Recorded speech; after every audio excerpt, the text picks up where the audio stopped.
ఓం గం గణపతియే నమః. శ్రోతలకు నమస్కారం. మన ఛానలుకు స్వాగతం. శ్రీ భవిష్య మహాపురాణం 38వ భాగం. వివిధ కర్మల పాప పుణ్య ఫలాలు. శ్రీకృష్ణ భగవానుడు ధర్మరాజును అనుగ్రహించి ఇంకా ఇలా చెప్పసాగాడు. మహారాజా, అధమ కర్మలు చేసేవాడు నరకంలో పడి అనేకానేక ఘోరయాతనలను అనుభవిస్తాడు. అధమ కర్మని అధర్మమని పాపమని అంటారు. అధర్మంలో తేడాలు ఆ కర్మను చేయు వాని చిత్తవృత్తిపై ఆధారపడి ఉంటాయి. స్థూల సూక్ష్మ అతి సూక్ష్మాది కోట్ల ప్రకారాల పాపాలు ఉన్నాయి. పెద్ద పెద్ద పాపాలనే ప్రస్తుతం వర్ణిస్తాను.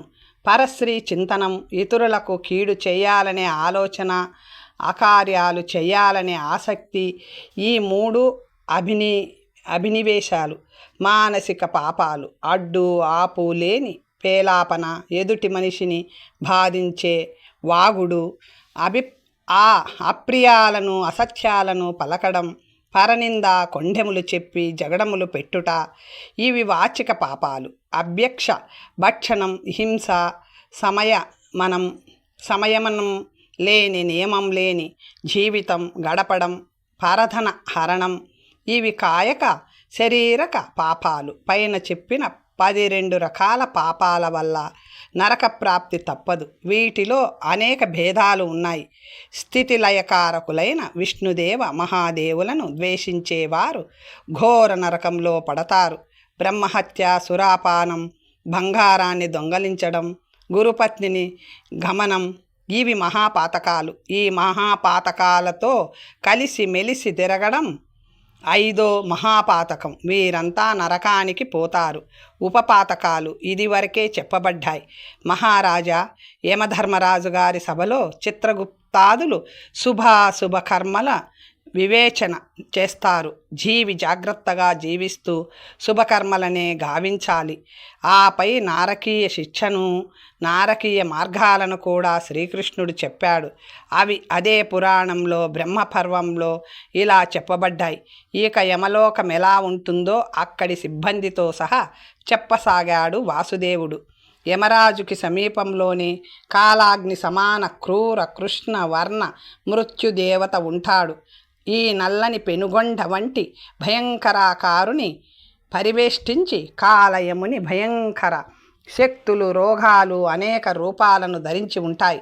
నల్లగా భయంకరంగానున్న యమదూతలు తమ చేతుల్లో శక్తి, శూల, అంకుశ, పాశ, చక్ర, ఖడ్గ, వజ్ర, దండాది శస్త్రాలను ధరించి ఎల్లప్పుడూ శిక్షించడానికి సిద్ధంగా ఉంటారు. పాపులు అక్కడికి వచ్చి వీరంతా ఉన్న వైనాన్ని చూడగానే వారి గుండెలు భయంతో బద్దలు కావడానికి ముందలి దశలో ఉంటాయి. అప్పుడు చిత్రగుప్తుడు ఇలా అంటాడు: ఓయి పాపులు, మీరింతటి చెడ్డ పనులు ఎలా చేయగలిగారు? ఇతరుల ధనాన్ని అపహరించారు, రూపాన్ని ఎరవేసి స్త్రీలతో వ్యభిచరించారు. మహాపాతకాలను, పాతకాలను, ఉపపాతకాలను ఏమాత్రము భయపడకుండా చేసి అక్కడ విర్రవీగారు కదూ. ఇప్పుడిక్కడ ఆ పాపాలకు శిక్షలు అనుభవించండి. ఇక్కడ మిమ్ము ఎవ్వరూ రక్షించలేరు.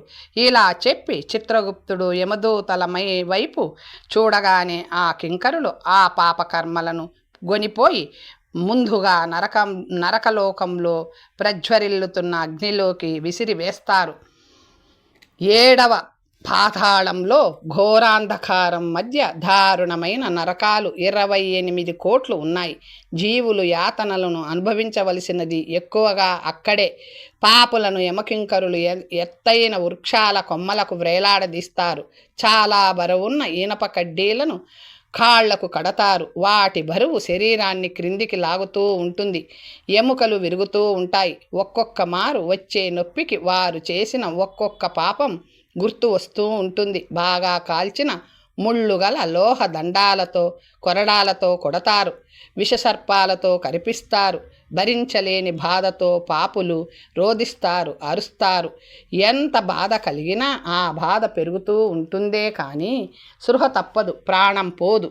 2వసారి పోదుగా మరి. ఆ తరువాత రక్తాలులుకుతున్న గాయాలపై ఉప్పు చల్లుతారు. అప్పుడప్పుడు వారిని బంధ విముక్తులను చేస్తారు. ఈ పాపులు అమ్మయ్య శిక్ష అయిపోయినట్టుంది అనుకుంటూ హాయిగా ఊపిరి పీల్చుకుంటుండగానే వారిని ఉన్న ఫలంగా లేవనెత్తి యమకింకరులు 10 మంది పట్టేంత పెద్ద పెద్ద మూకుళ్లలో మరుగుతున్న సలసల కాగుతున్న నూనెలో పడవేస్తారు. అందులో నుండి తీసి అసహ్యకరమైన రక్తము, కొవ్వు వంటి పదార్థాల ద్రావకాలున్న కూపాల్లో విసిరేస్తారు. వాటిలో రకరకాల కీటకాలుంటాయి. వాటి కాటుల్లో కూడా భరింపరానంత వైవిధ్యం ఉంటుంది.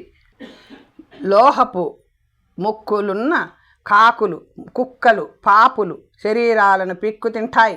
కొందరిని సూది మొనలున్న శూలాలపై నిలబెట్టి కూర్చుండబెట్టి శిక్షించడం కూడా జరుగుతుంది. అభక్ష భక్షణం, మిథ్యా భాషణం చేసిన వారి నాలుకలకు అనూహ్యమైన భరింప నశక్యమైన దండనలుంటాయి. మాతాపితరులను, గురువును కఠోర వచనాలచే హింసించిన వాని నోటిలో నిప్పు కణికలు పోసి అవి అరగగానే ఆ గాయాలపై ఉప్పును రాస్తారు. అతిథులకు అన్నం పెట్టకుండా తాను మాత్రమే భోంచేసిన వారికి ఇచ్చుఖండ దండనముంటుంది. అంటే చెరుకును పిండి రసం తీసే యంత్రంలో వేరిని పడవేసి యమకింకరులు దానిని తిప్పుతారు. పరా నారీ సంగమం చేసి వచ్చిన వారిని బాగా కాల్చిన ఇనుప స్తంభాలకు ఆలింగన భంగిమల్లో నిలబెట్టి ఇనుప త్రాళ్లతో కట్టివేస్తారు. స్త్రీలకు కూడా ఇదే శిక్షను అమలు చేస్తూ, ఓసి దుష్టురాలా, ఎంత మోహంతో నీ పతిని మోసగించి పరపురుషుని కౌగిలించుకున్నావో అంతే మనోవికారంతో ఈ తప్త లోహ లింగన సుఖాన్ని అనుభవించు అంటూ ఆమె పాపాన్ని తడవకు గుర్తు చేస్తూ శిక్షిస్తారు. దేవాలయాల్లో, మఠాది ఇతర పవిత్ర స్థలాల్లో మైథున క్రీడ వంటి పాపకర్మలను గావించిన వారికి లోహలింగనంతో పాటు చిత్ర విచిత్ర మారణ యంత్రాలతో శిక్షలు ఉంటాయి. మరణం మాత్రం లభించదు. కొందరు పరమ పాపాత్ములకు, అతిశయ దుష్టులకు యుగాంతం వరకు కానీ, చంద్ర సూర్యులున్నంత వరకు కానీ పునర్జన్మే ఉండదు. వారు అలా నరకంలో పడి ఉండవలసినదే. గురునిందను ఆనందంగా విన్నవాని చెవులకు శిక్ష పడుతుంది. అలాగే ఏ ఇంద్రియం ద్వారా పాపం చేస్తారో ఆ ఇంద్రియం ద్వారానే ఘోర హింసలను అనుభవిస్తారు. ఈ శిక్షలను మొత్తం నరకంలో హింసలను చెప్పడానికి 100 ఏళ్ళు చాలవు. ఇంతకన్నా ఇంకా దారుణమైన యాతనలు ఉన్నాయి. మృదువైన మనస్సు గలవారు వాటిని వింటేనే స్పృహ కోల్పోతారు. విచిత్రమేమిటంటే భార్యాపుత్రుల కోసమే పురుషులు ఎక్కువగా పాపాలు చేస్తూ ఉంటారు. కానీ ఈ శిక్షలు మాత్రం పూర్తిగా ఒక్కరే అనుభవించాల్సి ఉంటుంది. ఆ భార్యాపుత్రులు ఇక్కడకు రారు, ఇక ఏ అక్కరకు రారు. ఎవరు చేసిన పాపాన్ని వారే అనుభవించాలన్నదే ధృవీకరింపబడిన సిద్ధాంతం. కాబట్టి బుద్ధిమంతులైన మానవులు శరీరం నశ్వరమని తెలుసుకొని లేశమాత్ర పాపం కూడా చెయ్యరు. పరమ పాపాత్ముడు ఒక యుగమంతా నరకంలోనే ఉండి మళ్ళీ భూమిపై పుట్టినా వానికి వెంటనే మానవ జన్మ రాదు. ముందు వృక్షాది స్థావర యోనుల్లో, పిమ్మట కీట, పతంగ, పక్షి, పశు మున్నగు అనేక యోనుల్లో జనిస్తూ గతిస్తూ ఎప్పటికో మరలా అతి దుర్లభమైన మానవ జన్మను పొందవచ్చు. స్వర్గాన్ని కానీ మోక్షాన్ని కానీ ఒక ఆత్మకు ఇవ్వగలిగినది మనుష్య జన్మయేనని తెలుసుకొని మానవుడు సర్వత్రా పాపానికి దూరంగా జీవించాలి. నరకంలో పడకుండా తనను తాను కాపాడుకోవాలి. ధర్మబద్ధంగా పశుజన్మలో నడుచుకోబట్టే మానవ జన్మ లభించింది. కాబట్టి మానవుడైన వాడు ఆ ధర్మాన్ని వృద్ధి చేయాలి. ధర్మావలంబనం వల్ల ధర్మాన్ని వృద్ధి చేయాలి. ధర్మావలంబనం వల్ల సుఖపడేది తనే అని తెలిసి ఆ ధర్మాన్ని ఆచరించని వాని కంటే మూర్ఖుడెవడు? ఈ దేశం అన్ని దేశాల్లోకి ఉత్తమం. ఎంతో పుణ్యం చేసుకున్న ప్రాణే ఇక్కడ ఈ భరతవర్షంలో పుడుతుంది. శరీరంలో సత్తువ ఉన్నంతకాలం పుణ్యం చేస్తూనే ఉండాలి. ఆ తరువాత చేయగలిగిందేమీ ఉండదు. ఆయుష్య ఖండాఖండాని నిపతంతి తవాగ్రతః అహోరాత్ర పదేశేన కిమర్థం నావబుధ్యసే జరుగుతున్న ప్రతి రాత్రికి పగటికి ఆయువు తగ్గుతూనే ఉంటుంది. మృత్యు ఎప్పుడు వస్తుందో ఎవరికీ తెలియదు. కాబట్టి దానం చేయడం తెలివైన పని. దానం చేసేవాడు సుఖంగా పోతాడు. దానహీన మార్గంలో దుఃఖాలు చాలా ఎక్కువ. అన్నీ ఉండి కూడా ఎవరికి ఏమీ ఇవ్వని వాడు ఏదీ అరగక ఆకలితో పోతాడు. ఏ సత్పురుషుడైతే సర్వాత్మ భావంతో శ్రీ సదాశివుని శరణం కోరుకుంటాడో అతడే పద్మపత్ర స్థిత జలబిందువులాగా ద్వంద్వాల నుండి బయటపడి ఇహంలోనూ పరంలోనూ కూడా సుఖపడతాడు. వ్రతోపవాస మహిమ శకట వ్రతం. మహారాజా, నీవింతవరకు విన్న నారకీయ శిక్షలను పుణ్యం ద్వారా దూరం చేసుకోవచ్చు అనుకున్నాం కదా. ఆ పుణ్యం వ్రతోపవాసాల ద్వారా ఎక్కువగా లభిస్తుంది. అతి దుర్లభమైన మనుష్య జన్మను పొందిన ప్రాణి ఎటువంటి కర్మలు చేయాలంటే ఏ కర్మ చేసినందుకు పశ్చాత్తాప పడవలసిన అవసరం రాకూడదు. అంటే తప్పన్నది తన చేత వాత జరుగరాదు. దాన వ్రత ఉపవాసాదులచే సంపాదింపబడిన కీర్తి మనకన్నా ముందే పరలోకం చేరుకొని అక్కడ మనను సుఖపెట్టేలాగా ఉండాలి. వ్రతం స్వాధ్యాయం చేసేవాడు 2 చోట్ల ఇహపరాల్లో సుఖపడతాడు. దీనికి సంబంధించి ఒక కథ ఉంది. ప్రాచీన కాలంలో యోగసిద్ధి కోసం శ్రమించి సాధించిన సిద్ధుడొక ఆయన ఒక భయంకర వికృత రూపాన్ని ధరించి తిరుగుతూ ఉండేవాడు. పొడువుగా దిబ్బగా పెదాలు, గోతులు తీరిన ముఖం, కొన్ని సగం విరిగిన దంతాలు, పచ్చగా నేత్రాలు, వేలాడుతున్న చేటల్లాగా చెవులు, భారెడు పొట్ట, కాస్త వంగిన కాళ్ళు, చీలిన పాదాలు, ఇలా ప్రత్యంగ వికారుడై తిరుగుతున్న అతనికొక బ్రాహ్మణుడు మూలజాలికుడను పేరుగలవాడు ఎదురేగి ఇలా ప్రశ్నించాడు. అరే, మీరెప్పుడొచ్చేశారు? స్వర్గం నుండి మళ్ళా దేనికొచ్చారు? దేవతల విత్తాలనే మోహితాలను చేసి ఆడించే సర్వాంగ సుందరి, స్వర్గానికే అలంకారం అయిన రమ్మను చూశారా? మీరు మరలా పైకి వెళ్ళి రంభను కనిపించినప్పుడు నా మాటగా చెప్పండి. ఓ రంభ, అవంతిపురం నుంచి వచ్చి వెళ్ళిన బ్రాహ్మణుడు నీ కుశలం అడిగాడని చెప్పండి. మీరు నన్నెలా పోల్చుకున్నారు? అడిగాడు సిద్ధుడు ఆశ్చర్యంగా. స్వామి, ఎవరికైనా ఏవో 1-2 అంగాలే వికృతంగా ఉంటాయి, కానీ ఇలాంటి ప్రత్యంగ వికృతి ఉండదు. ఉందంటే ఆ ప్రత్యంగ వికృతి వెనుక ఏదో సర్వాంగ సౌందర్యం గుప్తంగా దాచబడిందని అర్థం. కాబట్టి మీరు స్వర్గలోకవాసి అని అనుమానించాను. ఈ వివరణ వినగానే సిద్ధుడు అదృశ్యమైపోయాడు. కొన్నాళ్ల తర్వాత మళ్ళా వచ్చి మూలజాలిక బ్రాహ్మణునికి కనిపించి ఇలా అన్నాడు. బ్రాహ్మణోత్తమ, నేను స్వర్గానికి వెళ్ళి రంభను ఏకాంతంలో కలిసి మీ గురించి అడిగాను. ఆమె ఏమీ చెప్పలేదు. పైగా స్వర్గంలో నిర్మల విద్య, పౌరుషం, దానం, తపం, యజ్ఞం, వ్రతం, నిర్మల విద్య, పౌరుషం, దానం, తపం, యజ్ఞం, వ్రతం ఇవి మాత్రమే ఒక వ్యక్తి పేరును, ఊరి పేరును సహా గుర్తింపును తెస్తాయని చెప్పింది. సిద్ధపురుష, ఈ మారు రంభ కనపడినప్పుడు నేను శకట వ్రతాన్ని సంపూర్ణ నియమం నిష్ఠలతో నిత్యం చేస్తుంటానని చెప్పండి అన్నాడు బ్రాహ్మణుడు చిన్నగా నవ్వుతూ. సిద్ధుడు వెంటనే స్వర్గానికి వెళ్ళాడు. ఈ మారక్కడ నిండు సభలో రంభనుద్దేశించి ఈ బ్రాహ్మణుని సందేశాన్ని వినిపించాడు. సిద్ధుడు వెంటనే స్వర్గానికి వెళ్ళాడు. ఈ మారక్కడ నిండు సభలో రంభను ఉద్దేశించి ఈ బ్రాహ్మణుని సందేశాన్ని వినిపించాడు. అతని గుణ రూపాలను కూడా వర్ణించాడు. రంభ పరమ ప్రసన్నురాలై ఇలా పలికింది. ఓ సిద్ధ మహాకాల, ఆనాటి వనవాసి నేటి అవంతిపురవాసియగు ఆ మూల జాలిక బ్రహ్మచారి సత్తముడు నాకు బాగా తెలుసు. దర్శనం, సంభాషణ, ఏకత్ర నివాసం, ఉపకారం అను క్రియల వల్ల మానవుల్లో స్నేహం జనించి వర్ధిల్లుతుంది. కానీ నాకు పైవాటిలో ఆ బ్రాహ్మణునితో ఏ సంపర్కము కలుగలేదు, ఏ భాగ్యము అబ్బలేదు.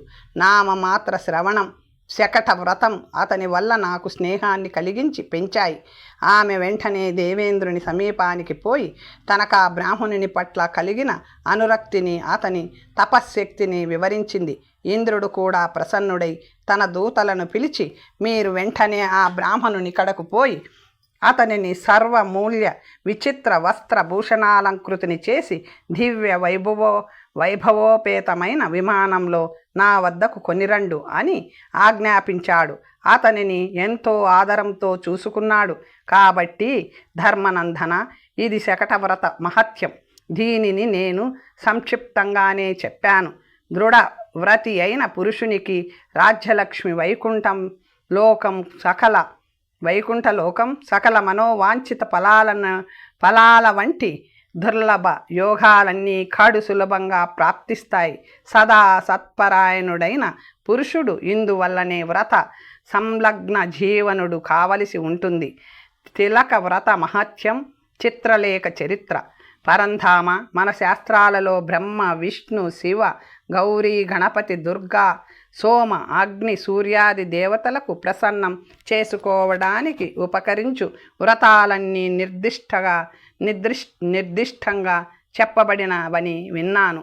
వాటిని ప్రతిపాదిత క్రమంలో వర్ణించవలసినదిగా మిమ్మల్ని ప్రార్థిస్తున్నాను. ఏ దేవతను ఏ తిథిలో ఎలా ప్రసన్నం చేసుకోవాలో కూడా మాపై దయతో తెలపండి. పాండవాగ్రజ, చైత్ర శుక్ల పాడ్యమి నాడు తటాకంలో కానీ, నదిలో కానీ, గృహంలో కానీ స్నానం చేసి దేవతలకు, పితరులకు తర్పణాలు ఇవ్వాలి. తరువాత ఇంటిలోని దైవ మందిరానికి వచ్చి గోధుమ పిండితో ఆ సంవత్సరుని యొక్క పురుష మూర్తిని తయారు చేసి చందన, పుష్ప, ధూప, దీప నైవేద్యాది ఉపచారాలతో ఆయనను పూజించాలి. ఋతుమాసాల పేర్లను ఉచ్చరించి పూజ చేసి ప్రణామంగా ఆ సంవత్సర నామానికి తగిన ప్రార్థన చేసి ఈ క్రింది మహామంత్రాన్ని పఠించాలి.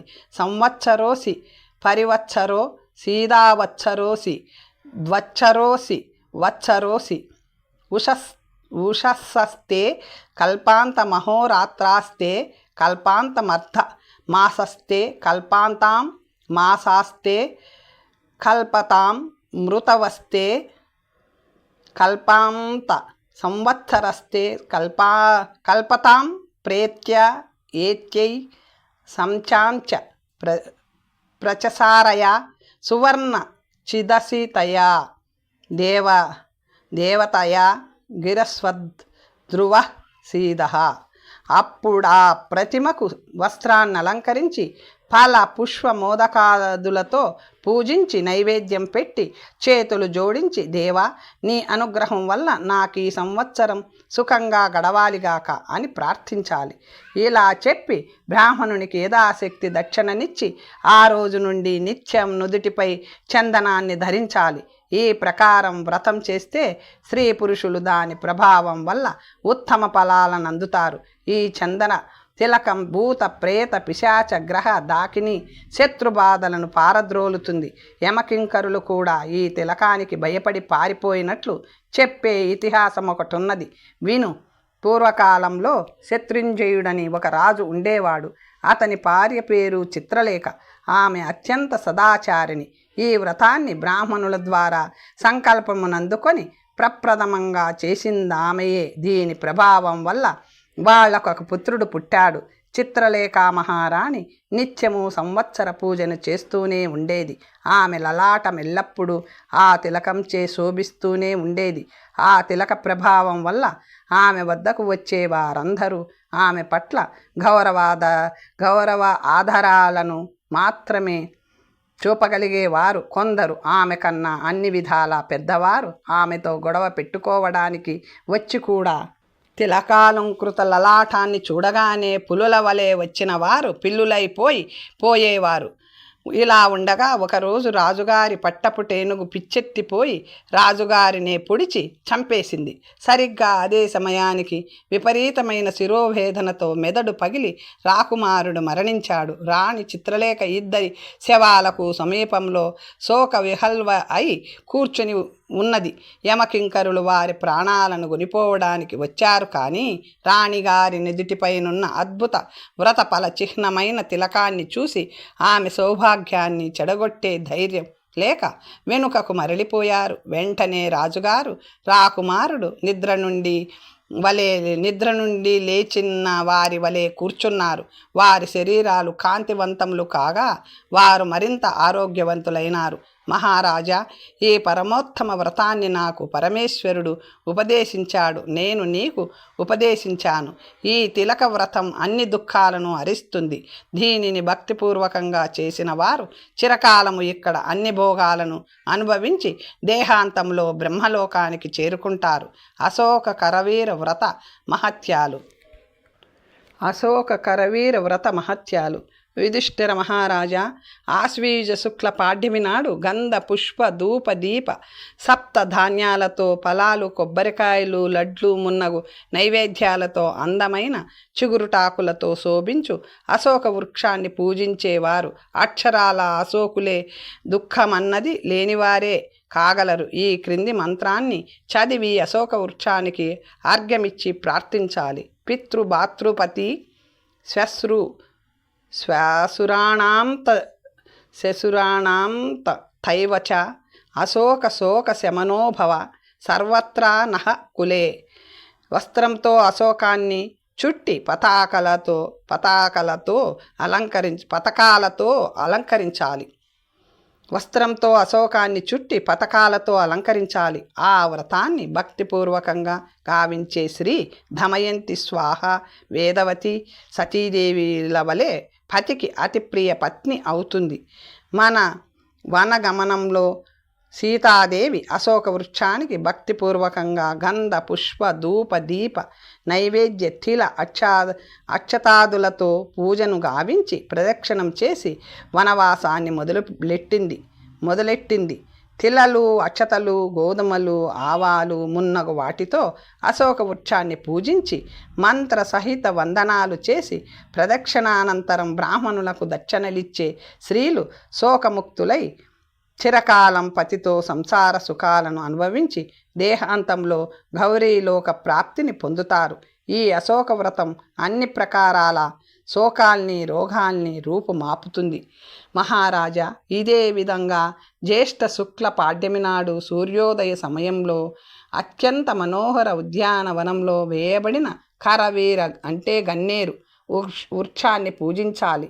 ఎర్రటి దారాన్ని చెట్టు చుట్టూ చుట్టి గంధ పుష్ప ధూప దీప సప్త ధాన్య నారికేళ నారింజ ఫలాలతో ఇతర నైవేద్యాలతో పూజనం చేసి ఈ క్రింది మంత్రంతో ప్రార్థన చెయ్యాలి. కరవీర విషావాస నమస్తే భానువల్లభ మౌలిమండన సద్రత్న నమస్తే కేశవేశయోహ.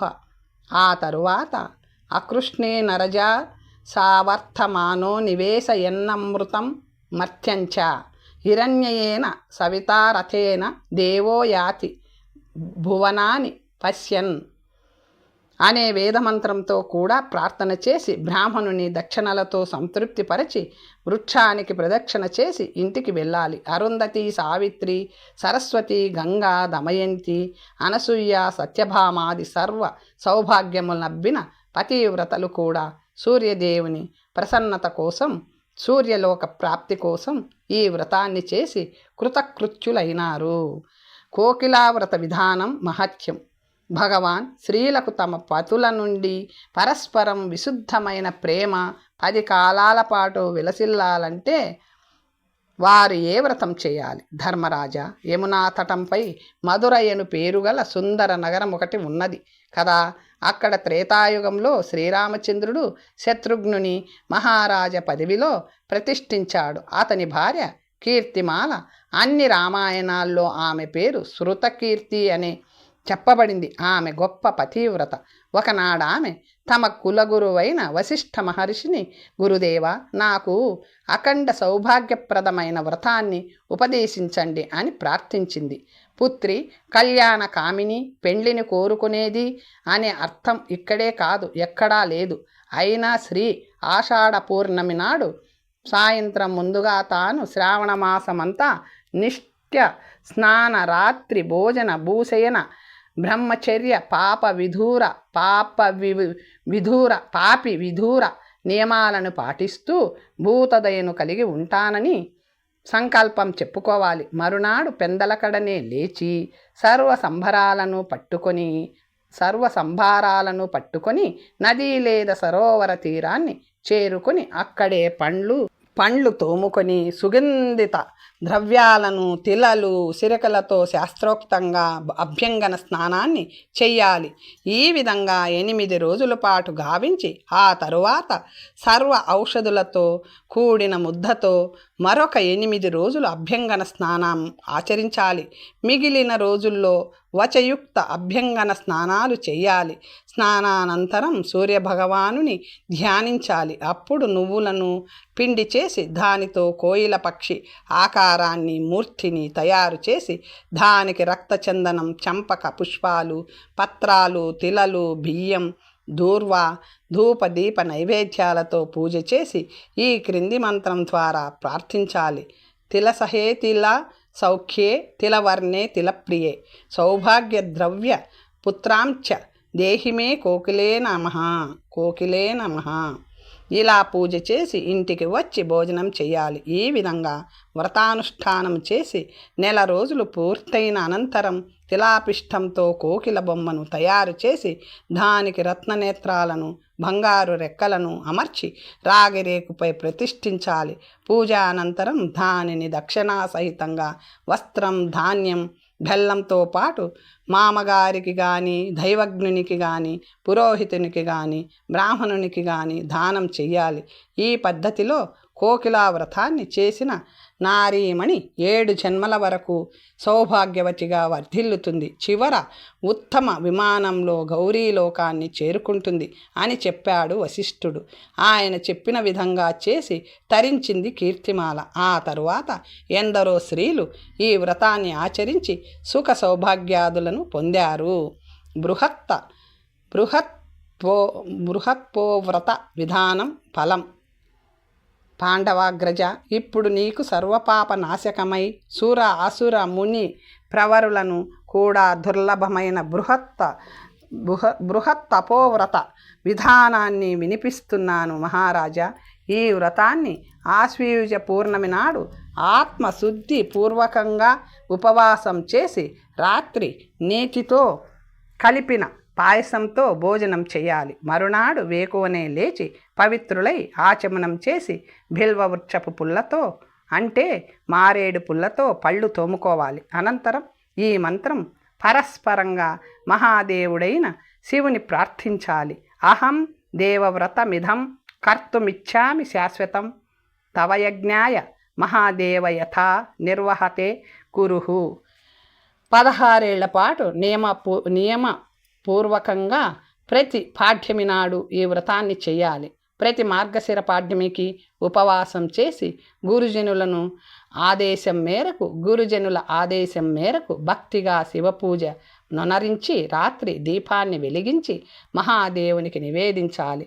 శివభక్తులైన 16 గురు బ్రాహ్మణులను పత్ని సమేతంగా ఆహ్వానించి వారిని వస్త్రాలతో భూషణాలతో పూజించి భోజనం పెట్టాలి. 16 దంపతులను సత్కరించే స్తోమత లేకపోతే 8 దంపతులను అది ఆర్థిక భారం అనిపిస్తే ఒక బ్రాహ్మణుని అతని పత్నిని ఆహ్వానించి విద్యుక్తంగా సత్కరించవలెను. నిరాహారంగా వ్రతమును ఆచరించి రాత్రి భూమిపై శయనించాలి. సూర్యోదయం కాగానే స్నానం చేసి అన్ని వస్తువులను సిద్ధం చేసుకొని శివుని ఉద్వర్తనం చేసి ఆయనకు పంచగవ్యాలతో స్నానం చేయించాలి. ఆ తరువాత పంచామృతాలతో తిలమిశ్రిత జలంతో వెచ్చని నీటితో స్నానం చేయించాలి.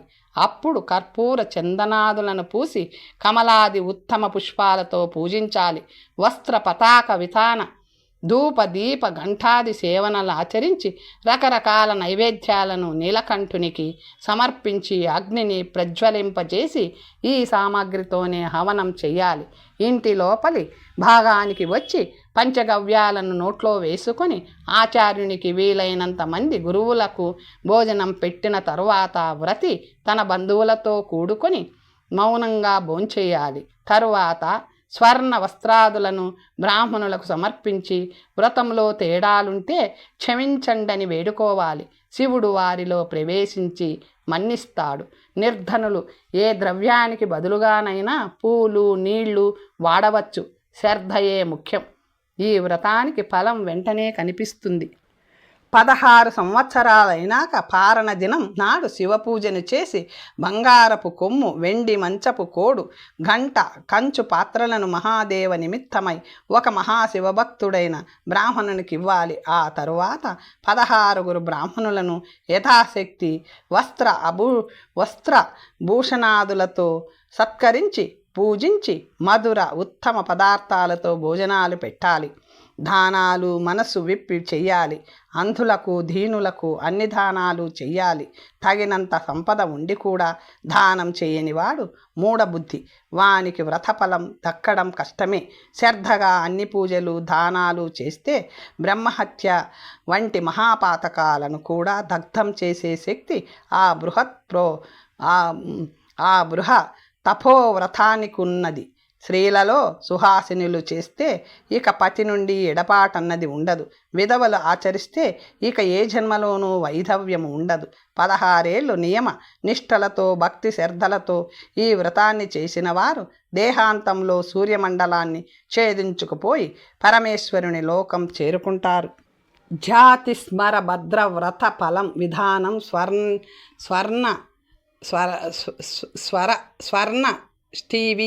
స్వర్ణష్టీవి కథ. గీతాచార్య, మనలాంటి వారికి పూర్వజన్మ జ్ఞానం ఉండడం అసంభవం కదా. అసలు ఎవరికైనా జప తప హోమ వ్రత యజ్ఞాదుల ద్వారా ఆ శక్తిని పొందే అవకాశం ఉందా? అలాంటిది ఏమైనా ఉంటే దయచేసి ఆ విషయంలో నాకు జ్ఞానాన్ని ప్రసాదించండి అని వేడుకొన్నాడు ధర్మరాజు. ఒక వ్రతం ఉంది. దానిని ఒకే సంవత్సరంలో మార్గశిర పాల్గొన జ్యేష్ఠ భాద్రపద మాసాల్లో ఉపవాసపూర్వకంగా అత్యంత శ్రద్ధతో చెయ్యాలి. ప్రాచీన కాలంలో యమునా తీరంలో సుబోధయ నామకుడొక వైశ్యుడు ఉండేవాడు. అతడి వ్రతాన్ని చేస్తూ ఉండేవాడు. కాలక్రమాన అతడు మరణించి మరుజన్మలో ఈ వ్రత ప్రభావం వల్ల సంజయుడను మహారాజుకు పుత్రునిగా జనించాడు. అప్పుడు అతని పేరు స్వర్ణష్టీవి. అతనికి పూర్వజన్మ స్మరణ ఉండేది. కొన్ని దినాలకే అతనిని దొంగలు చంపేశారు. అయినా దేవరిషి నారదుని ప్రభావం వల్ల అతడు మరలా బ్రతికాడు. పరంధామ, అతనికి స్వర్ణష్టీవి అనే పేరు ఎలా వచ్చింది? దొంగలు అతనిని ఎందుకు చంపేశారు? నారదుడు అతని ఎందుకు బ్రతికించాడు? ఎలా బ్రతికించాడు? మహారాజా, నీ జిజ్ఞాస అభినందనీయము. వివరంగా చెప్తాను విను. కుశావతి నగరంలో సంజయుడని ఒక మహారాజు ఉండేవాడు. ఒకరోజు మహర్షులైన నారదుడు, పర్వతుడు ఆయన వద్దకు వచ్చారు. వారిద్దరూ ఆ రాజుగారికి దర్శనమివ్వగానే ఆయన ఆనందంతో ఉప్పొంగి వారికి అన్ని సేవలను చేశాడు. అప్పుడక్కడికొక దివ్య సుందరి వలె నున్న రాజకన్య వచ్చింది. నారదుడు ఆమెను చూచి మోహితుడై, రాజా, ఎవరి యువతి అని అడిగాడు. ఆమె తన కూతురేనని రాజు చెప్పగానే నారదుడు, ఓ రాజా, నీ కన్యకును నాకిచ్చి వివాహం చెయ్యి. నువ్వేం కోరుకున్నా ప్రసాదిస్తాను అన్నాడు. దేవర్షి మహోదయ, నాకొక విశిష్ట లక్షణమున్న కొడుకు కావాలి. అతడు ఎక్కడ మలమూత్ర నిష్ఠీవనాదులను విసర్జించినా అవి ఉత్తమ శ్రేణికి చెందిన బంగారు ముద్దలైపోవాలి. తదాస్తు అన్నాడు మునీశ్వరుడు. తనకు అభీష్టవరం ప్రాప్తించడంతో సంజయుడు వెంటనే తన కన్యను నారదునికిచ్చి వైభవోపేతంగా వివాహం చేశాడు. నారదుని ఈ లీల పర్వత మహామునికి చాలా కోపం తెప్పించింది. కోపంతో కన్నులెర్రబడగా పెదవులు వణుకుతుండగా అతడిలా శపించాడు. నారద, నీవు దేవరిషిలా ప్రవర్తించకుండా ఒక రాజకన్యను చూసి మోహపరవశుడైనావు. అందుచేత నీకిక స్వర్గాది ఊర్ధ్వ లోకాలలోకి ప్రవేశం ఉండదు. అంతేకాదు, నీవిచ్చిన వరప్రసాది చోరుల చేత చంపబడతాడు. పర్వత, నువ్వు ధర్మాన్ని ఆలోచించకుండా ప్రవర్తించావు. ఒక బ్రహ్మచారికి ఒక కన్యనచ్చి ధర్మ మార్గంలో వివాహం చేసుకోవడం దోషమని నీ నోటే వింటున్నాను. గృహస్థాశ్రమం ద్వారానే క్రోధపరవశుడవై మూఢుడవై ప్రశ్నించి శపించావు. కాబట్టి ఇకపై నీకు కూడా స్వర్గాది లోకాల్లో ప్రవేశం ఉండదు. నాది ధర్మ మార్గం కాబట్టి ఆ ధర్మమే నాకీ రాజపుత్రుని మరలా బ్రతికించే శక్తినిస్తుంది అన్నాడు నారదుడు. ఈ రకంగా పరస్పరం శపించుకుని వారిద్దరూ ఎవరి ఆశ్రమాలకు వారు వెళ్ళారు. ఆ తరువాత ఏడాది లోపలే రాజుగారికి ఒక కొడుకు పుట్టాడు. అతడు అతిశయ రూపవంతుడు, జాతస్మరుడు, నారదుడు వరమిచ్చినట్లుగానే అతడెక్కడ దేనిని విసర్జించిన ఆ మేర బంగారమై పోసాగింది. రాజుగారు తన పుత్రునికి ఈ వరప్రసాదానికి సార్థక్యం కలిగిస్తూ స్వర్ణిష్ఠినివి అని పేరు పెట్టాడు. ఆ రాజపుత్రునికి మానవేతర ప్రాణుల మాటలను కూడా అర్థం చేసుకునే శక్తి కలిగింది. సంజయ మహారాజు ఈ స్వర్ణ రాసులను సద్వినియోగం చేస్తూ రాజసూయంతో సహా ఎన్నో మహాయజ్ఞాలను విధి విధాన పూర్వకంగా ఆచరించాడు. తన రాజ్యంలో కొన్ని తరాల వరకు నీటి ఎద్దడి వచ్చే ప్రసక్తి లేకుండా వాపి కూప తటాకాదులను పెద్ద ఎత్తున నిర్మింపచేశాడు. దేవాలయాలను కూడా నిర్మించాడు. తన పుత్రునికి ఒక విశాలమైన సైన్య పటాలంచే రక్షణను ఏర్పాటు చేశాడు. ఈ స్వర్ణరాసుల వార్త నేల 4 చెరుగుల వ్యాపించడంతో మోహపరవశులైన కొందరు మదోద్ధరులైన సమర్థులైన దొంగలు స్వర్ణిష్ఠివిని అపహరించారు. కానీ అతని శరీరంపై వారెక్కడా బంగారం కనిపించలేదు. చేసిన కష్టం ఫలించలేదని మదిలో పుట్టిన వేదన క్రోధనల జ్వాలగా మారగా వారు అతనిని చంపివేసి శవాన్ని అడవిలో విసిరివేశారు. నారదుడు వెంటనే అక్కడికి వచ్చి రాజును ఓదార్చి రాజపుత్రుని శవాన్ని భద్రపరచమని చెప్పి తాను స్వయంగా యమలోకానికి వెళ్ళి రాజపుత్రుని ప్రాణాలను తీసుకుని వచ్చి అతనిని బ్రతికించాడు. అన్ని దుఃఖాలు ఉపశమించగా రాజు నారదుని ఇలా అడిగాడు: స్వామి, ఏ కర్మ ప్రభావం చేత మావాడు స్వర్ణిష్ఠివి అయినాడు? జాతస్మరత్వం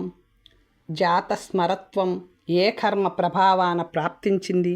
మహారాజా, ఇతడు పూర్వజన్మలో భద్రనామక వ్రతాన్ని విధిపూర్వకంగా 4 మార్లు చేశాడు అని చెప్పి సెలవు తీసుకున్నాడు నారదుడు. ధర్మరాజా, ఈ వ్రత ప్రభావం వల్ల వ్రతి ఉత్తమ కులంలో జన్మించి పూర్వజన్మ జ్ఞాత అయి చిరకాలం పాటు జీవిస్తాడు. మంచి అందమైన రూపం కూడా ఈ వ్రత ఫలాల్లో ఒకటి. ఈ వ్రతము 4 పాదాలలో ఉంటుంది. మార్గశిరంలో మొదటి పాల్గుణంలో, రెండవ జ్యేష్ఠమాసంలో, 3వ భాద్రపదంలో 4వ పాదాలు ఉంటాయి. మార్గశిర శుక్లంతో మొదలుపెట్టి 3 మాసాలు చేసే వ్రతానికి విష్ణుపదమని పేరు. ఇది సర్వధర్మ సాధకము. పాల్గొన శుక్లం నుండి 3 మాసాల మేర ఆచరించే భద్రవ్రతాన్ని త్రిపుష్కర మంటారు. ఇది తపాది సాధకము, లక్ష్మీప్రదము. జ్యేష్ఠ శుక్లాది 3 మాసాలలో గావించు భద్ర వ్రతం త్రిరామ నామకం. ఇది సత్య శౌర్య ప్రదాయకం. భాద్రపద శుక్లం నుండి 3 మాసాలు ఆచరించు భద్రవ్రతం త్రిరంగ నామకం. ఇది కులంకషం విద్యాప్రదాయకం. స్త్రీలు కూడా దీన్ని చేయవచ్చు. జగత్పతి, ఈ భద్రవ్రతాల మొత్తం విధానాన్ని విస్తారంగా నాకు వినిపించండి అని కోరాడు ధర్మజుడు. పాండవాగ్రజ, ఈ వ్రత విధానాన్ని నా నుండి వినబోతున్న వారిలో కూడా అగ్రజుడవు కాబోతున్నావు. విను. ప్రథమంగా నీకే వినిపిస్తున్నాను. దీనిని ప్రారంభించడానికి మార్గశిర శుద్ధ పాఠ్యమి అన్ని విధాలా సరి అయినది. ఎందుకనగా మార్గశిర శుద్ధ విధియ, తదియ, చవితి, పంచమి అనే తిథులే సంవత్సరంలో సర్వశ్రేష్ఠ తిథులుగా భావింపబడుతున్నాయి. వ్రతి ఆ పాఠ్యమి నాడు జితేంద్రియుడై ఒకే పూట భోజనం చేసి పడుకోవాలి. విధియ నాడు మధ్యాహ్న కాలంలో మంత్రపూర్వకంగా గోమయం మట్టి పూసుకొని స్నానం చేయాలి. ఈ మంత్రాలపై 4 వర్ణాల వారికి అధికారం ఉన్నది, కానీ వర్ణ సంకరులకు లేదు. పై మంత్రాన్ని చదువుతూ ఒంటికి మన్ను రాసుకుంటూ జలాశయానికి పోయి దాని తీరంలో తెల్ల ఆవాలు, నల్ల నువ్వులు, వస, ఔషధులు కలిపిన ముద్దను ఒంటికి నలుచుకొని ఈ మంత్రం చదువుతూ స్నానం చెయ్యాలి. గంగాసాగరాజం తోయం పౌష్కరం నార్మదం తథా యమునం సామ్నిహత్యంచ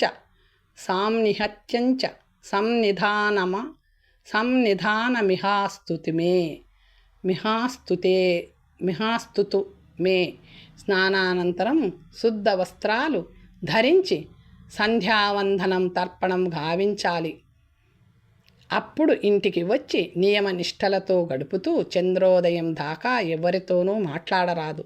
ఇలాగే విధియాది రోజుల్లో కూడా చేస్తూ కృష్ణ అచ్యుత అనంత వృషీకేశవ అను నామాలతో భక్తిపూర్వకంగా భగవానుని పూజించాలి.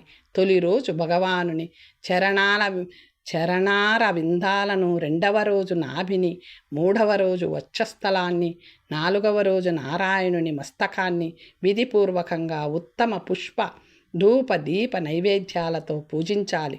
రాత్రి చంద్రోదయం కాగానే శశి, చంద్ర, శశాంక, ఇందు అనే నామాలతో క్రమంగా చందనం, అగరు, కర్పూరము, దది, దూర్వ, అక్షతలు, రత్నాలు, పుష్ప ఫలాదులతో చంద్రునికి అర్ఘ్యమివ్వాలి. దినదిన ప్రవర్తమానుడగు చంద్రుడు వృద్ధి చెందుతున్న కొద్దీ అర్ఘ్యంలో కూడా వృద్ధిని చేస్తుండాలి.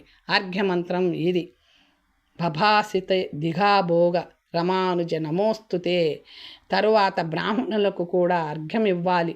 భూమిపై పద్మపత్రాన్ని పరిచి మౌనంగా భోంచెయ్యాలి. పలాశ లేదా అశోక పత్రాల ద్వారా పవిత్ర భూమిని కానీ శిలాతలాన్ని కానీ శోధనం చేసి ఈ మంత్రంతో భూమిని ప్రార్థించాలి. అనంతరం కూరగాయలతో అన్నం తినాలి. ఆచమనం చెయ్యాలి. అంగస్పర్శ సహితంగా చంద్రుని ధ్యానం చేస్తూ నేలపైనే శయనించాలి. విధినాడు లవణరహితమైన అవిష్యన్యాన్ని, తదినాడు నీవార అన్నాన్ని, చవితినాడు ఆవు పాలతో చేయబడిన ఉత్తమ పదార్థాలను తినాలి. పంచమి నాడు నేతితో కలిసిన కృశరాన్నం అంటే కిచిడి స్వీకరించాలి. ఈ భద్రవ్రతంలో సాంవ్రా బియ్యం, ఆవు పాలతో వచ్చిన నెయ్యి, ఆవు నెయ్యి, ఇతర గోపదార్థాలు మరియు అయాచితంగా ప్రాప్తించిన వన్య ఫలాలు శ్రేష్టంగా ప్రశస్తంగా పరిగణింపబడతాయి. చివరగా ప్రాతకాలంలోనే మేల్కొని స్నానం చేసి పితరులకు తర్పణాలను వదిలి బ్రాహ్మణులకు భోజనాలు పెట్టి దక్షిణలతో బాగా తృప్తిపరిచి వారికి వీడ్కోలివ్వాలి. ఆ తరువాత వ్రతి తన భృత్యులతో బంధుజనులతో కలిసి భోంచెయ్యాలి. ఇలా 3 నెలలకు మొత్తం ఏడాదిలో 4 భద్రవ్రతాలను భక్తిపూర్వకంగా దోషరహితంగా నెరవేర్చిన వారికి చంద్రదేవుడు ప్రసన్నుడై లక్ష్మిని సర్వత్రా విజయాన్ని ప్రసాదిస్తాడు. వాంఛనీయ వస్తువులన్నిటితో పాటు పూర్వజన్మ జ్ఞానాన్ని కూడా ఇస్తాడు. పూర్వజన్మం జ్ఞానాన్ని ప్రసాదించే ఇంకొక సాధనం కూడా హైందవంలో చెప్పబడింది. అది భ్రమరవాసిని మంత్ర సాధన. అనువాదకుడు. యమ ద్వితీయ అశూన్యసేన వ్రతాలు. బ్రహ్మపర్వం 20వ అధ్యాయంలో అశూన్యసేన వ్రతం ఇంకొకటి చెప్పబడింది. ధర్మరాజా, ఒకప్పుడు యమున తన సోదరుడైన యమునికి కార్తీక శుద్ధ విధినాడు తన ఇంట్లో అద్భుతమైన ఆత్మకింపైన భోజనం పెట్టింది. అప్పుడు యముని ముఖంలో కనిపించిన అనిర్వచనీయ అసీమిత ఆనందాన్ని చూసి యమలోక వాసులు ఒక గొప్ప పండుగను చేసుకున్నారు. నాటి నుండి ఈ తిథికి పరమ ప్రాచుర్యం ఏర్పడింది. ఆ తిథికి యమద్వితీయ అనే పేరు కూడా వచ్చింది. ఆ రోజు అన్నదమ్ములు తమ ఇంటిలో కాకుండా అక్క లేదా చెల్లెలి గృహంలో ప్రేమపూర్వకంగా ఆమె చేతి వంటను భోంచెయ్యాలి. స్వంత సోదరి లేనివారు చిన్నాన్న, పెదనాన్న అలా కూతుళ్ళ ఇంటికి వెళ్ళి ఆ రోజు సోదరి చేతి అన్నం తిన్న పురుషునికి ధన, యశ, ఆయు, ధర్మ, అర్థ, అపరిమిత సుఖప్రాప్తి కలుగుతుంది. పరంధామ సర్వధర్మాలకు ఆలంబనం గృహస్థాశ్రమమేనని మీలాంటి పెద్దలు చెప్పగా విన్నాను. మరి ఈ ఆశ్రమం స్త్రీ పురుష యుగ్మ ప్రతిష్ఠితం కదా. పత్ని లేని పురుషుడు, పురుషహీన స్త్రీ ధర్మాది సాధనాలను సంపాదించుకోవడానికి సామర్థ్యం లేని వారైపోతారు కదా. వారెంత ధనవంతులైనా ఈ చింత తప్పదు. కాబట్టి అసలు దాంపత్య వియోగమే కలగకుండా ఏదైనా వ్రతమున్నదా? ఉన్నది ధర్మజ. శ్రావణ బహుళ తదియనాడు చేయవలసిన అశూన్యసేన వ్రతం ఒకటి ఉంది. దీనిని ఆచరించే స్త్రీ విధవ కాబోదు, పురుషుడు విధురుడు కాబోడు. ఈరోజు విష్ణుదేవుని లక్ష్మీ సమేతంగా శయ్యపై నుంచి అనేక ఉపచారాల ద్వారా పూజించుకోవాలి. ఉపవాసం కానీ, నక్తవ్రతం కానీ, అయాచిత వ్రతం కానీ పాటించి పెరుగు, అక్షంతలు, కందమూలాలుగా ఫలపుష్ప జలాదులతో బంగారు గిన్నెలో ఉంచి క్రింది మంత్రాన్ని చదువుతూ చంద్రునికి అర్ఘ్యమివ్వాలి. గగనాంగన సంభూత దుద్గాబ్ది మథనోద్భవ బాబాసిత దిఘాభోగ రమానుజ నమోస్తుతే. ఇలా 4 మాసాల పాటు ఈ వ్రతాన్ని ఆచరించిన వానికి ఎన్నటికీ స్త్రీ వియోగము ఉండదు. అన్ని ప్రకారాల ఐశ్వర్యాలు కలుగుతాయి. భక్తిపూర్వకంగా ఈ వ్రతాన్ని ఆచరించిన వారికి స్త్రీకి 3 జన్మల దాకా వైధవ్యం రాదు, దౌర్భాగ్యం ఉండదు. సర్వకామనలను సంతృప్తిపరిచి ఉత్తమ భోగాల్నిచ్చే వ్రతమిది. మధూక మేఘపాలి తృతీయ వ్రతాలు. భగవాన్ మధూక వృక్షాన్ని ఆశ్రయించి ఒకప్పుడు శంకర పత్ని పార్వతి ఉండగా ఆమె దేవిని లక్ష్మీ సరస్వతి పూజించారని విన్నాను. ఆ ఉదంతాన్ని సర్వజ్ఞులైన మీరే వివరించగలరు. దయచేసి నాకు తద్విషయిక జ్ఞానాన్ని ప్రసాదించండి. యుధిష్ఠిర మహారాజా, ప్రాచీన కాలంలో సముద్ర మదన సమయంలో ఈ వృక్షము ఉద్భవించింది. స్త్రీలకు అఖండ సౌభాగ్యాన్ని, సకల జనులకు ఆతి వ్యాధుల నుండి విముక్తిని ప్రసాదించే ఈ వృక్షాన్ని భూలోకవాసులు దేవతానుగ్రహం ద్వారా సంపాదించి తెచ్చి భూలోకంలో స్థాపించారు. పార్వతీదేవి జయ విజయాది సఖీమణులతో దిగి వచ్చి ఆ ప్రఫుల్లిత సుందర వృక్షం నీడలో నివసించి తపస్సు చేసింది. ఆమెనక్కడ చూసి దేవతలు తమ కోరికలను తీర్చుకోవడం కోసం అక్కడికి చేరి ఆమె పాదాలను ఆశ్రయించి పూజించారు. లక్ష్మి, సరస్వతి, అరుంధతి, రోహిణి, సావిత్రి, గంగాది తల్లులు కూడా అక్కడికి వచ్చి గౌరీదేవిని పూజించారు. గౌరమ్మ ప్రసన్నురాలై అక్కడికి వచ్చి తనను పూజించిన వారందరికీ అభీష్ట వరప్రదానం చేసింది. ఈ గౌరీదేవి ఉపాసన పాల్గొన శుద్ధ తదేనాడు జరిగింది. కాబట్టి ఆ తిథినాడు మనం చేసే గౌరీ పూజను మధూక తృతీయ వ్రతం అంటారు.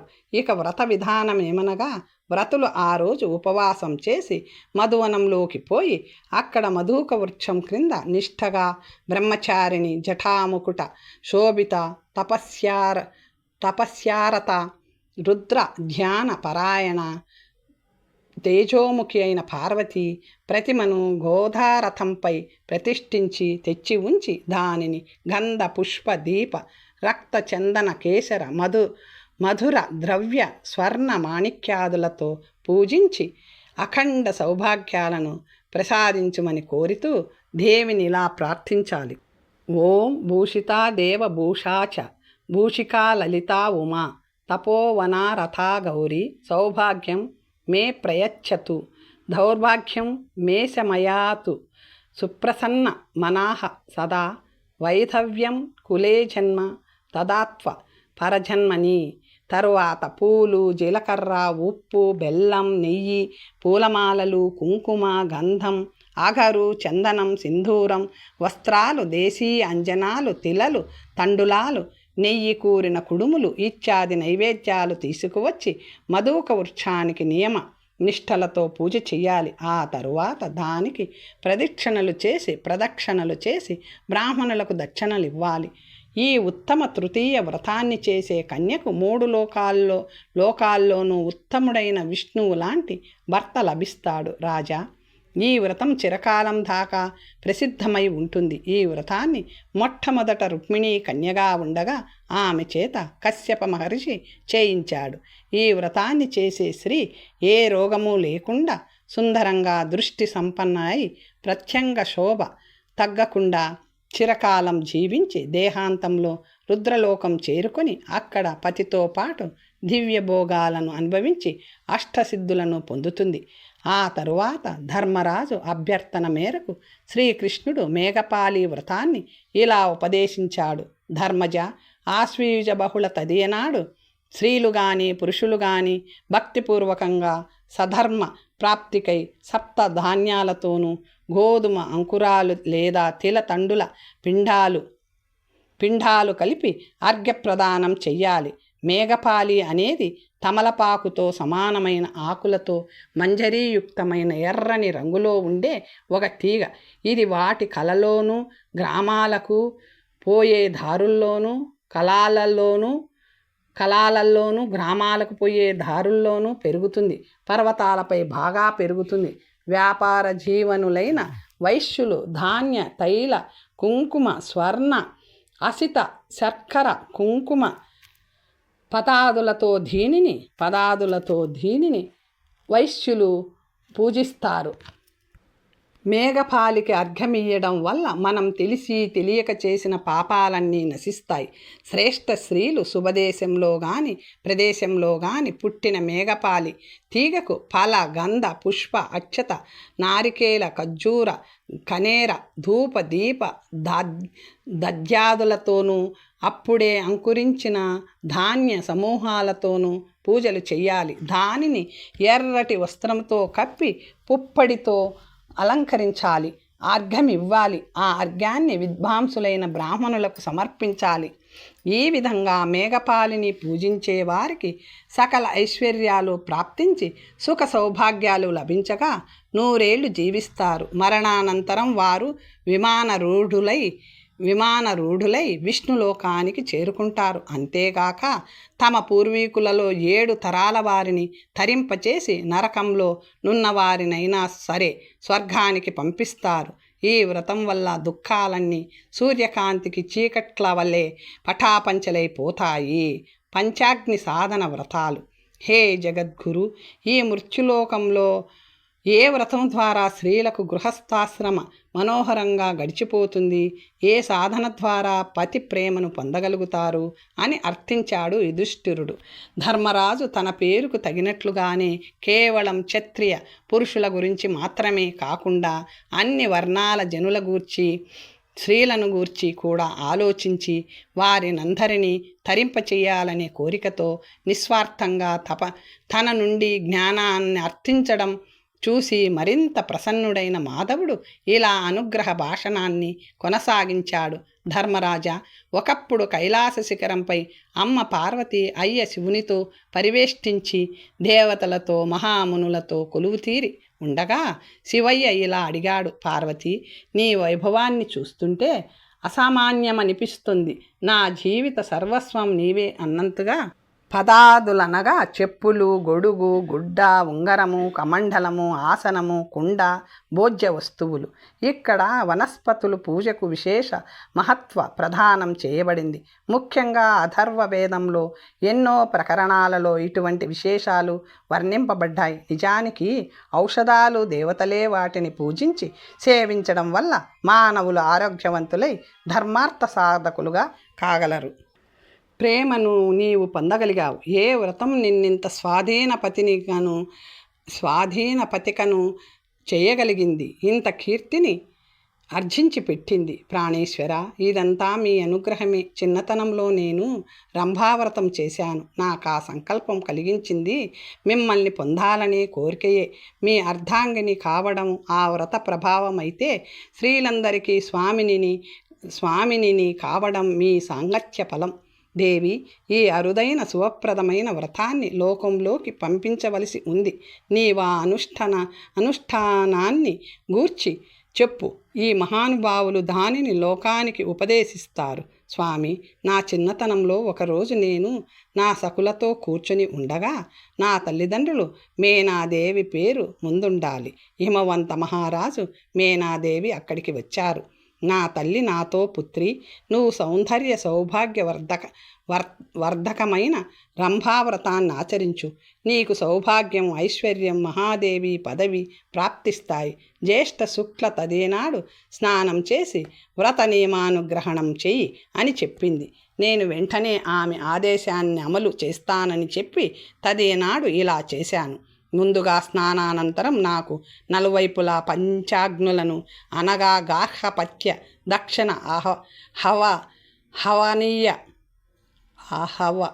హవనీయ, సభ్య, సూర్యాగ్నులను ప్రజ్వరింప చేసుకున్నాను. వాటి మధ్యలో తూర్పు వైపు తిరిగి కూర్చొని మృగచర్మం జటావల్కలాదులను ధరించి చతుర్భుజి సర్వాలంకార శోభిత కమలాసనయగు మహాసతీదేవిని ధ్యానించాను. మహాలక్ష్మి, మహాకాళి, మహామాయ, మహామతి, గంగా, యమున, నర్మదా, మహి, సరస్వతి, వైతరిణి రూపాలలో ఆ మహాసతీదేవియే సర్వత్రా వ్యాపించి ఉన్నదని మా అమ్మ చెప్పింది. ఆ వ్రత ప్రభావం వల్లనే ఈనాడు మీ అనుగ్రహాన్ని ఇంతగా పొందగలిగాను. రంభాదేవి అనే పేరుతో గౌరీ జపం చేస్తాం కాబట్టి దీనిని రంభావ్రతం అన్నారు.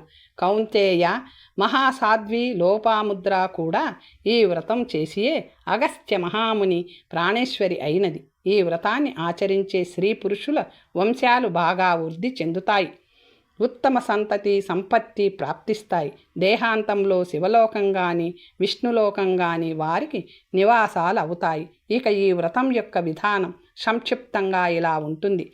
వ్రతి ముందొక మండపాన్ని తయారు చేసి దానిని గంధ పుష్పాదులచే సువాసితం అలంకృతం చేయాలి.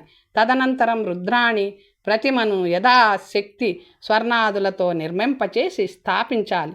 దానిని గంధ పుష్ప ధూప దీప అనేక ప్రకారాల నైవేద్యాలతో పూజించాలి. దేవీ సన్ముఖంలో సౌభాగ్యాష్టకాలను అనగా జీలకర్ర, కడు, హూండం, అపూపం, పూలు, పవిత్ర నిష్పావం, ఉప్పు, పంచదార, బెల్లములను నివేదించాలి. పద్మాసనం వేసుకొని సూర్యాస్తమయం దాకా ఆ దేవి సమ్ముఖంలోనే కూర్చొని ఉండాలి. మరలా ప్రణామాలు చేస్తూ దేవిని క్షమాభిక్ష వేడాలి. ఈ క్రింది మంత్రంతో రుద్రాణిని ప్రార్థించాలి. వేదేషు సర్వశాస్త్రేషు దివి భూమౌ ధరాతలే దృష్టః శ్రుతచ్చ బహుశో నశక్త్యా రహితః శివః త్వం శక్తిస్త్వం స్వధా స్వాహా త్వం సావిత్రీ సరస్వతి పతిం దేహి గృహం దేహి వసూదేహి నమోస్తుతే. అనంతరం ఒక యశస్వి అయిన బ్రాహ్మణుని అతని పత్నితో సహా అన్ని ఉపకరణాలతో పూజించి ఇవ్వగలిగినంత ఎక్కువ దానం ఇవ్వాలి. కొందరు ముత్తైదువులను పిలిచి సత్కరించి నైవేద్యాలు పెట్టాలి. ఇవన్నీ అయినాక వారి పాదాలకు ప్రణమిల్లి క్షమాభిక్ష నర్తించి పాపనాశనాన్ని దీవెనలుగా పొందాలి. మరునాటి చతుర్దశి నాడు మరలా బ్రాహ్మణ దంపతులను ఆహ్వానించి మధుర రస సమన్వితమైన చక్కటి మరుపురాని భోజనాన్ని పెట్టి వ్రతాన్ని సంపూర్ణం గావించాలి. ధర్మనందన, ఇప్పుడు గోష్పదనామక వ్రతాన్ని ఆలకించు. దీనిని ప్రతి సంవత్సరం భాద్రపద శుద్ధ తదియ చవితి దినాల్లో చేస్తారు. స్త్రీ కానీ పురుషుడు కానీ ముందుగా స్నానాధికములు గావించి అక్షతలు, పుష్పమాల, ధూప, చందన, పిష్టకాదులతో గోవుని పూజించాలి. దాని కొమ్ములను వీలైనంత వరకు ఇతర అంగాలను అలంకరించాలి. స్వయంగా వ్రతి నూనె, ఉప్పు లేని అగ్ని అంటని వస్తువులతో భోజనం చెయ్యాలి. వనంలోకి వస్తూ పోతూ ఉన్న ఆవులకి సంతుష్టిగా గడ్డిని, ఇతర పదార్థాలను పెట్టి ఈ మంత్రం ద్వారా అర్ఘ్యం ఇవ్వాలి. తరువాత మాతారు ద్రాణాందు హిత వసూనాం స్వసాదిత్యానా మమృత సస్యనాభి ప్రణువోచం చికిత్సే జనాయామ గమనాగమదితిం. తరువాత ఈ క్రింది మంత్రం ద్వారా గోవును ప్రార్థించాలి. గోవో మే అగ్రతః సంతు గావో మే సంతు పృష్ఠతః గావో మే హృదయే సంతు గవాం మధ్యే వ్యసామ్యహం. పంచమి నాడు క్రోధరహితంగా మనస్సు ఉండేలా చూసుకొని ఆవు యొక్క పాలు, పెరుగులతో, కూరగాయలతో భోంచెయ్యాలి. రాత్రి సమయమన్ పాటించి విశ్రమించాలి. తెల్లవారినాక స్నానానంతరం యథాశక్తి స్వర్ణాదులతో ఆవు గిట్టను బెల్లంతో గోవర్ధనగిరిని నిర్మించి వాటిని పూజించి ఒక బ్రాహ్మణునికి గోవింద ప్రియతాం అని అంటూ దానమిచ్చేసి అచ్యుతునికి ప్రణామం చెయ్యాలి. ఈ వ్రతాన్ని చేసిన వారికి సౌభాగ్యం, లావణ్యం, ధనం, ధాన్యం, యశస్సు, ఉత్తమ సంతానం లభిస్తాయి. వారి ఇల్లు ఆవులతో, దూడలతో వర్ధిల్లుతుంది. దేహాంతంలో వారు దివ్య స్వరూపధారులై దివ్య విమానంలో స్వర్గానికి పోయి అక్కడ 100 దివ్య సంవత్సరాలు ఉండి విష్ణులోకం చేరుకుంటారు. ఈ గోష్పద వ్రతాన్ని త్రిరాత్రంగా చేసి నిత్యము గోవుని, గోవిందుని పూజిస్తూ గోరసాలనే భుజిస్తూ జీవనాన్ని గడిపేవారు మరణానంతరం అత్యుత్తమ అత్యలబ్ధమగు లోకమైన గోలోకాన్ని చేరుకుంటారు. తర్వాత కథ వచ్చే భాగంలో తెలుసుకుందాం. నమస్తే.